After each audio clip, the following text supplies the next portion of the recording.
Един парцел може да изглежда добър за строителство на бъдеща сграда, но още при първата проверка на документите може да се окаже, че има проблем. Кой реално може да вземе решение? Каква е устройствената рамка на имота? Има ли нормална логика за достъп към имота? Това са първите три филтъра. Те не изясняват колко апартамента ще получи собственикът. Не казват какъв ще бъде проектът, който е възможно да се изпълни, но показват дали има основа да се продължи към по-сериозен разговор. Първият филтър е собствеността. Ако не е ясно кой може да вземе решение, разговорът започва нестабилно. Често има един собственик и нещата са ясни. Понякога има няколко съсобственици и имотът е наследствен.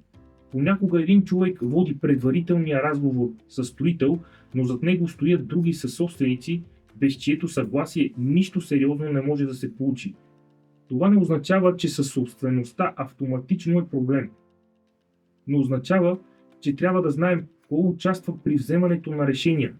Вторият филтър е устройствената рамка. Тук много собственици се подвеждат. Виждат нова сграда наблизо, виждат кранове в квартала, виждат, че районът се развива. И логично си казват, щом там строят, значи и моят парцел става за изпълнение на проект. Но при парцелите това не е достатъчно. Всеки имот трябва да се гледа конкретно.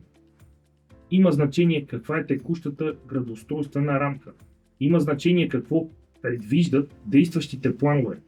Има значение дали тази рамка е достатъчно за смислен проект или първо трябва да се мисли за изменение. Понякога имотът има текуща рамка, но тя не дава достатъчно добри параметри.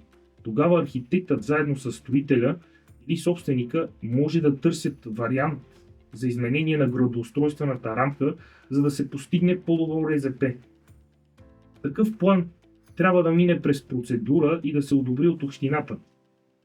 Може да отнеме година, 2 или 3, понякога повече.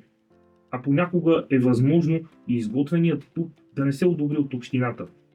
Затова в началото не казваме ще променим параметрите. Казваме само, че трябва да се види каква е рамката за сега и дали има смисъл да се мисли за промяна. Тук не правим окончателна проектантска преценка. Не смятаме РЗП-то. Ако устройствената рамка е неясна, разговорът за прекалено ясни условия за изпълнение на проект идва твърде рано. Третият филтър е достъпът.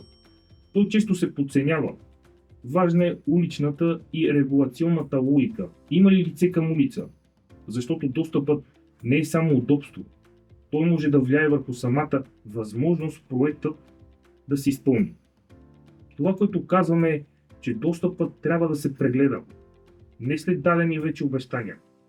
Не след разговор за процент, а още в началото.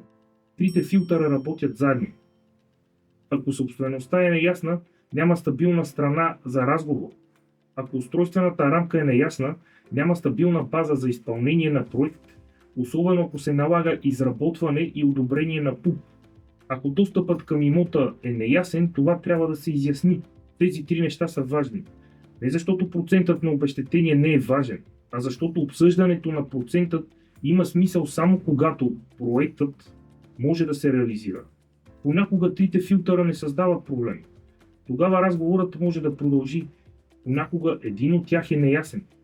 Тогава трябва да се провери какво точно липсва. Това е смисълът на първичната преценка. Тя не е окончателна присъда. Тя е начин да се разбере дали разговорът стои на реална основа. И за собственика това е защита. Защото обещан висок процент на обезщетение, казан преди тези проверки, може да създаде очакване, което след това да се окаже нереалистично. Важно е да се разбере и още нещо.